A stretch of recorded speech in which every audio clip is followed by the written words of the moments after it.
Hi friends, ఇక్కడ మనం సుల్తాన్పూర్ దగ్గరికి వచ్చినాం. సుల్తాన్పూర్ అంటే రేగొండ దగ్గర, వరంగల్ డిస్టిక్. ఇక్కడ గీతా కార్మికులు వీళ్ళు వీళ్ళు ఏం చూస్తే అందరూ 60+ ఉన్నారు. వీళ్ళు ఇంకా ఇంత కష్టపడుతున్నారు.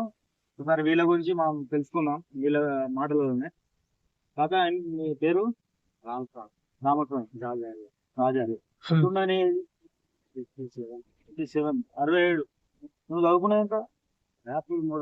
మూడు సార్లు చదివిండు. 67 దాకా మాట్లాడుతున్నావు. కాదా మీ పేరు? సుధాకర్. మీ ఏజ్ ఎంత ఉంటుంది? 62. కాదా మీ పేరు? భూమిరవి. ఎంత ఉంటుంది మీ ఏజ్?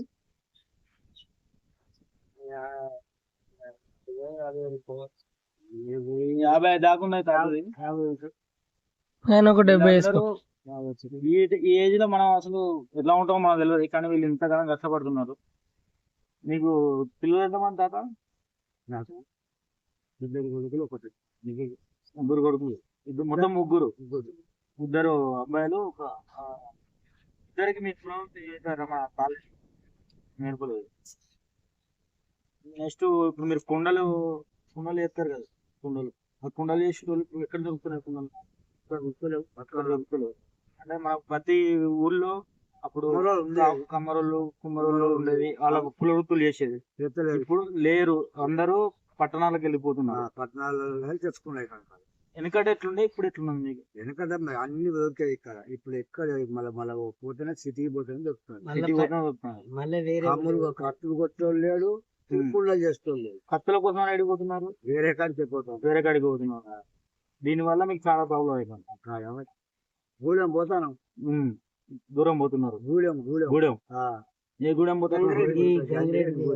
ఎంత దూరం వస్తుంది నుంచి? అంటే 6 కిలోమీటర్ల దూరం పోవాలి, తీసుకొచ్చుకోవాలి. అంటే ఇవాళ కుల వృత్తులు ఉండడం వల్ల మనకు ప్రజలల్లో చాలా హెల్ప్ అయ్యేది. ప్రతి కులం వల్ల కుల వృత్తులు అనేది దానికోసం పెట్టారు. కానీ మనకి ఇప్పుడు ఎవ్వరు డబ్బుల కోసం ఎక్కువ కష్టపడకుండా, వ్యవసాయం చేయకుండా, దానివల్ల ఇన్ని ప్రాబ్లమ్స్ వస్తాయని నేను అనుకున్నాను. కష్టమైన జీవి కదా. కష్టమైన జీవి. మీరు రోజు ఎన్ని గంటలు ఎక్కుతారు తాత? పొద్దున్న 6 గంటలకు వస్తాం, 12 వస్తాం. పొద్దున్న 6 గంటలకి వస్తారు. డ్యూటీ పోయేటోళ్ళు 9-10 పోతాం. మీరు పొద్దున్న 6 గంటలకి నిద్రపోకుండా ఇటు వ్యవసాయం కూడా చేస్తున్నారు. ఇప్పుడు మీ రోజులకు ఇప్పటికి ఏమేమి మార్పులు వచ్చినాయి? ఏం మస్తు మార్పులు. అప్పుడు మంచిగా ఉన్నది లైఫ్, ఇప్పుడు మంచిగా అప్పుడే బాగుంది. ఇక్కడే ఉంది, ఇప్పుడు ఏం లేదు. తిండి లేదు. ఇక్కడ మన తాళ్ళలో కూడా అప్పుడు మీకు ఎక్కువ మంది పనిచేసే వాళ్ళు ఉండేది. మందులు ఏంటి? తీసుకోలేను, పప్పులో తింటలేను, చక్కెరలో తింటలేను, నీళ్ళల్లో తింటలేను. దీని వల్లనే ఎక్కువ రోజులు బతికేటోళ్ళు కొందరు మన ఆయుష్ తక్కువ. ఇప్పుడు ఈ కాలప్పుడు మా కడుపులో పుట్టిన 60-70 ఏళ్ళు బతుకు కష్టం. ఇప్పుడు వచ్చే బండ్లతోటి మద్యం వల్ల ఇప్పుడు మీకు తెలిసిన వరకు బీరు మందు అవుతారు. అది ఏమి హెల్ప్ చేస్తుంది? ఇది దీనివల్ల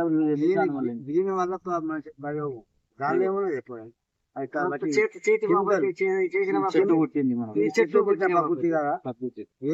పాతాల్లో చెప్తాను, చెట్టు పుట్టిన. ఇప్పుడు మీరు అది ఏంటి చెప్పు, వాటి తింకలు మొత్తం వేసేపోతే. ఇప్పుడు మీ పిల్లలకు మీరు ఎందుకు తాళ్ళు ఎక్కువ నేర్పలేదు? ఆదాయం లేదు. ఉందా? లోతులు అమ్ముకుంటే ఇప్పుడు ఏం లేకుండా అయిపోయింది, అందరు బయటకు వెళ్ళిపోయారు. కాబట్టి మీకు దీని వల్ల బయటికి నేర్పించకుండా వాళ్ళ వాళ్ళు బతకలేని పరిస్థితి. గుమస్తా చేస్తాను కానీ ఇది బతకలేని పరిస్థితి. ఇప్పుడు ఎండ పోతాండా ఈ కాలపు కష్టమైన కదా. కష్టమైన ఆరుతాయి, మొత్తం ఒళ్ళు కరుగుతాయి ఎండ. ఎక్సర్సైజ్ ఈ ఏజ్ లో కూడా ఎక్కుతుంటే నొప్పులు లాంటివి ఉన్నాయా? నొప్పులు ఉంటాయి. గోళీలు టాబ్లెట్ ఉంటుంది. కాయలు కాస్తాయి కదా మొత్తం, ఒళ్ళంతా కాయాలి.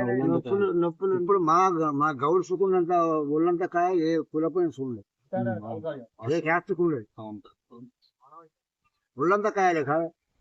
మనకు ఇప్పుడు వచ్చిన మార్పుల వలన ఇన్ని ప్రాబ్లమ్స్ మనకు ఇప్పుడున్న జనరేషన్ మాత్రం ఎన్నో ప్రాబ్లమ్స్ ఎందుకోసం అంటే అప్పుడు మనకు కుల వృత్తుల వల్ల ప్రతి ఊళ్ళోనే ఏ ఊర్లో ఆ ఊళ్ళో మనకు జరిగిపోయేది ఏ పనులు ఉన్నా.